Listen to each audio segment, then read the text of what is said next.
Where do markets go from here? I want to find out from Valentijn van Nieuwenhuijzen, Head of Strategy, and he's Chief Economist at ING Investment Management, and he's live for us from The Hague. Good to see you. Thank you very much indeed for coming on the show. So I want to start by asking you exactly what was behind the sell-off that we saw last week. Well, I think last week and the weeks before it, it's pretty clear that it's a top-down driven market. There's basically two themes in there. We're seeing the Greece story playing out and sovereign stress as a result of it. And of course, we're seeing global uncertainty surrounding the global cycle. And despite the strong corporate fundamentals, you see that cyclical slowing in combination with the story surrounding Greece is driving markets lower.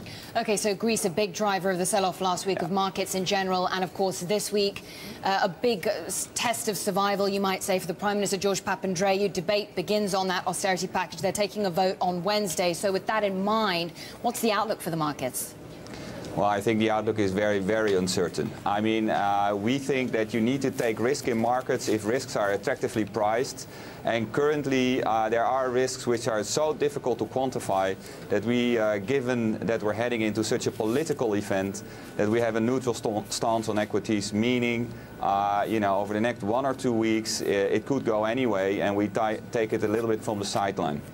Okay, so elsewhere in the markets, you're saying that the risks right now, there's so much uncertainty that it's impossible to actually quantify the risk that you're facing. You're neutral on equities. Where do you stand on other asset groups? Well, I think, we're neutral on equities, but given the other dynamics at play, inflation is peaking out, we're seeing cyclical slowing, and there is a risk that these type of events, these tail risks materialize. We're quite constructive still on Treasuries. We have been for the last couple of weeks. We know they've done well, specifically German and US Treasury markets, but we still think it's a good position to be given this large uncertainty. Other elements, we're cautious, but we still have an overweight towards commodities. But it's hotly debated at this point in time because at some point, of course, if we see more cyclical slowing, also commodities will come under further downward pressure. Okay, you mentioned US Treasuries there. How concerned are you about the way that market is going to respond when quantitative easing comes to an end this month? Well, I think that is one of the hotly debated topics which is actually not driving the market so much. Just as sovereign stress or debt ceilings, very hotly debated, but in the end the US Treasury market is being driven by the outlook for the cycle and the outlook for monetary policy in a sense of rate setting. And we are not too concerned that the news which has been so communicated so clearly to the market, which is completely according to the plan that the Fed has set for it late last year, that news will really shock the market when it ends its additional purchases.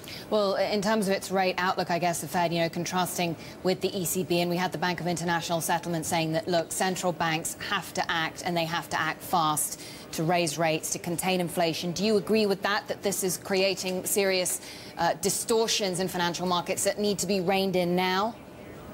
Well, actually, we think that the inflation risks in the developed world, and we're talking about Europe and the US, are somewhat less than a lot of the commentators, possibly including the Bank of International Settlements, are suggesting. As said earlier, we think inflation has peaked, and more importantly, we think mainly it's been driven by oil, energy, food prices. We're seeing very little second-round effect into wages.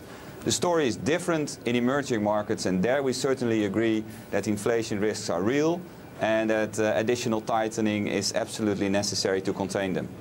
Okay, thanks very much indeed. Good to get your thoughts, your analysis. Valentijn van Nieuwenhuijzen, Head of Strategy and Chief Economist at ING Investment Management.